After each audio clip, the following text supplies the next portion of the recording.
उसको ही दुल्हा दोस्त। बनाऊंगा दोस्तों বিয়া শাদি করো না গিয়া বিয়া শাদি লইতাম কি বেটা আমার বাপ বেটা জোয়া খেলায় পারে না নোটের মধ্যে সেরে দেখবো কুম্বলা আমার লাগিয়া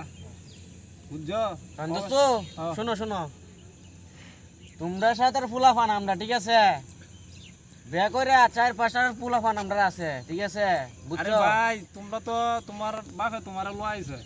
আর আমার তো বাপ দোস্ত নেই ওই তোমার আব্বাই যাচ্ছে নাইম বাবা ও নাইম কি আব্বা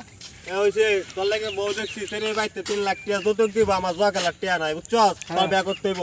তা অতদিন তুমি আমার বিয়া লইছো না কারণটা কি তা অন যে যা অর্ধেক বয়স হয়ে গেছে অন তুমি আমার বিয়া লইবা হ্যাঁ এত কিছু আমি যা বুঝি না তোর আমি যেটা কইছি তুই বিয়া লইবি বিয়া লন লাগবই লাগলে দোয়ান কাটতে ফেলাই দেব তুই বাচ্চা থাকতে তোর মতো বাপের আমার ধরে না আমি বিয়া লইতাম না লাগলে তুই মরার পরে ইন্ডিয়াতে দোয়ান লাগাই পরে আমি বিয়া লইয়াম বুঝছিস তোর তোর মতো বাপের দরকার না আমার